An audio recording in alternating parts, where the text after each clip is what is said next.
Even though we as people have extraordinary mental and physical strength to endure life challenges, those over 50 million who participated in the self-referendum have clearly stated that they have reached the breaking point and wanted to exit the amalgamation, something which our supreme leader has prophesied severally. Charity, they say, begins at home. For Biafra to be able to take its God-assigned responsibility to gather and lead Africa out of misery, we need to already now start to act accordingly. By gathering the children of God, Biafrans irrespective, we are no longer agitating to restore our independence. That is already achieved. We must together and in unity defend and actualize it. So fellow Biafran, let's begin this journey towards peace and reconciliation. Together we cannot attain unity in midst of pieces, misunderstanding, discord, hatred, wickedness and fight among us or against one another. That is why we have mapped out this hour today to search for peace and reconciliation, not just as individuals with our own stories and experiences, but as part of a larger community and the Biafra motherland. Mind you, peace is not just the absence of war or conflict, but also an active state where respect, understanding, and compassion are fundamental elements. It involves the ability to look beyond our own differences and find common grounds. It is an acknowledgement that we are all humans and Biafrans with the same basic needs for love, security, and recognition. Reconciliation, as we know, is a process by which we heal the wounds caused by conflict and misunderstanding. We all know that it takes courage to admit our mistakes and takes strength to forgive those who have wronged us. Reconciliation is about building bridges where there used to be division. It is about creating a future where everyone can thrive. Therefore, need a reset and restoration of sanity. This can only be achieved through our individual acknowledgement of the fact on ground, recognizing the messages from the little voices in us as free people of conscience, ethics, moral. Let us remember that the biggest changes begin with small actions. When we choose to listen instead of judge, when we choose to reach out instead of turning our backs, we create a wave of positive change. Each and every one of us has the power to be a force for goodness in our beloved nation. This government has been reaching out to thousands of Biafrans, calling everyone, whatever you have to give, please join us and do that. Whatever you have to do in your own little way, please start doing that so that we all go home faster, we all protect our land faster, we all start enjoying our country faster. Anything you can do to make this journey happen, please bring it in. I'm open to that. It is an indisputable fact that we as a people are bearing several scars accumulated all through the years after the British punitive expeditions in the region between late 19th and 20th century, during which they navigated their way to our motherland. Before then, Biafrans lived side by side nature and had unique respect for nature, despite its advanced industrialization and development. Recall that through difficult and challenging times posed by external invaders, Biafrans have always confronted the situations in unity, putting aside their individual differences, disputes, and misunderstanding. We will always make it if we, as Biafrans, stay true to this course.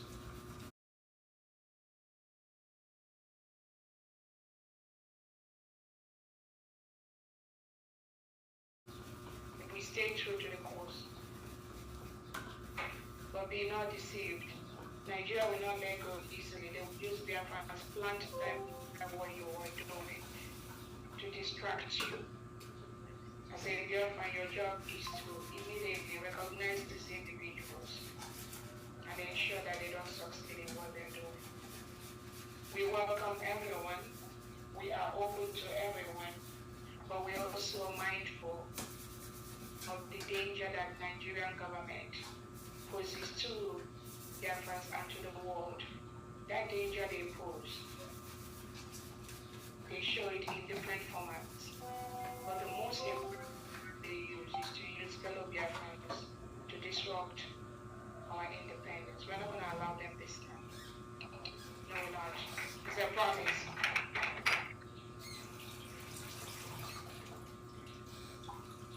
The failed state of Nigeria will continue to do whatever they have to do. We, as the United States of Biafra, we will continue to monitor, we will continue to equip ourselves, our people, and our military. We are building more. Yes, good morning, Biafrans, from here, and may God bless you all. First of all, I want to thank all the genuine Biafrans that have been following my platform. Thank you for, supporting me, supporting what I do, and sharing and reposting my videos so that the world will see and hear what is going on in this contraction called Nigeria. There is something that has been flying around since yesterday and which I don't think is true because I've not seen it in any court of Finland. They said Mazi Simon Ekpa's case with Nigeria has been fixed on 30th of May 2025, which I don't think is true. I don't think that is correct. And I don't know why BBC will be lying. BBC Igbo, or I think BBC, I just saw BBC Nigeria. I don't know why they keep lying to the world and the public. I don't know where they got their own news from, because all the rubbish that they wrote here, it is not true, and I don't think is happening. But then we know that on the 30th remains the day we will use to honor our fallen heroes, the day we will use to open our ever first embassy in United States of America, and a day that the Biafrans will be sitting at home for the remembrance of our fallen heroes. And this is all what I've got for you for now. Now I need to speed it up and come to Mazi Nnamdi Kanu's case. Mazi Nnamdi Kanu remains an innocent man. Mazi Nnamdi Kanu has no case in any court of Nigeria. Mazi Nnamdi Kanu remains prisoner of conscience. And the Nigerian government are the one that is set to be sitting on that dock, answering to the questions on how Mazi Nnamdi Kanu got to Nigeria without following the due process of law of removing a citizen from a particular country where he is visited and committed no crime in that country. Nigeria has no jurisdiction to try Mazi Nnamdi Kanu. Again, Nigeria has no jurisdiction to try Mazi Nnamdi Kanu. A country that unalives its citizens, degrades its citizens, will be met with the same equal measure of violence anywhere in the world. Nigeria doesn't know what they have stepped into. And I want to tell Biafrans, be resolute, be very strong. Don't let anybody to demoralize your spirit. Biafran is 10 steps ahead of Nigerian terrorist government, because we are hitting their head with whatever we've got, and they can never survive this. Now, Mazi Simon Ekpa will drag them for the very first time. Nigeria would definitely come to Finland and international courts to discuss Biafran's matter. I don't know the dates because they keep changing the date and they keep telling us different things. So, but what I know and what I'm putting out there is that as soon as the date is being made public or available, we will come here to tell you nothing but the truth. But disregard that 30th, because we have not seen it, and I have not seen it anywhere, and I don't think it will happen. But I wonder why the Nigerian government refuses to lie to their own people and continue the deceit of innocent Nigerians and the world at large. Nigeria is ranked to be one of the deadliest countries in the world for Christians to live in. Today, Nigeria harvests its citizens' organ, unalive them, and, forcefully, disappear them from their various homes. Today, we are here to tell the world that Nigeria is a dead zone and a death trap for any Christian to live in. And I'm telling you people the truth. If you want, there are so many, videos that I have on my phone that you guys cannot even watch. Again, Biafrans, I want you to understand that as we are in this phase 2 of our liberation and complete freedom from this Nigerian terrorist government, a lot is going to be happening. First of all, our embassy will be opened on the 30th of this month. Secondly, we will be heading home this year.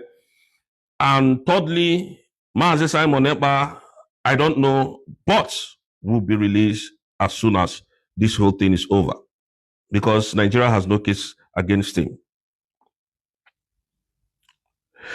We have seen the videos of our brother that is kneeling before the terrorist Nigerian vice president, Shetima.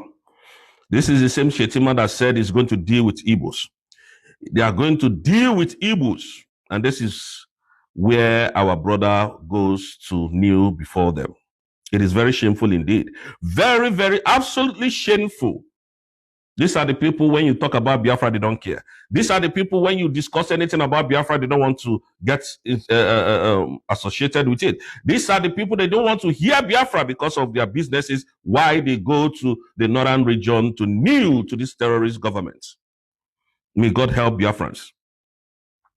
Again, we have seen the insults, the persecution of Ndi Igbo in Obuogu market. We have taken note of that. This is a country where Igbos are targeted to be a slave. Can you imagine? You claim that these people are selling fake drugs. You went medicine, not this thing, but medicine, drinking medicine. You went as far as locking their shops and told them to pay 700,000 naira to open their shops. That is extortion, stealing. There is no kind of thing I have never heard in Nigeria. Nigeria is not working for anybody. It's not working for Nigerians. And yet you people keep believing that one miracle will happen. Obi will come and do Nigeria good. Nigeria can never be good. I'm telling you people this. So forget it. We have lived abroad and see how humans live normally. But when we tell you people you come to attack us, the next thing you will tell us is to come back home. Come back home to come and do what? To come and join you people in that your wicked and tyrannic country. Mazi Simon Ekpa said, I will be the end of Usman Danfodio legacy. And that is what he has done. So we are expecting the Nigerian government to come to the international court, to come to Finland as soon as the dates of the case is made available. We're expecting them. Most especially, I like to call names of the people I want them to come to that Finland court hearing. Number one is General Christopher Musa, the man who said Ekpa has been a menace to Nigeria. Number one, Christopher Musa, you will come to defend the whole allegation over Simon Ekpa. If you don't come, we don't have the case. Number two, Bianca Ojukwu, the woman who wrote to Finland that Ekpa is the problem of the Southeast. And number three, I would like to use this number three to invite our leader's wife, Uchechi Kanu. You people are the ones that wrote petitions against our prime minister for defending the land of Biafra. You see, the problem was, if my husband does not bring Biafra, no other person will bring Biafra. And that is why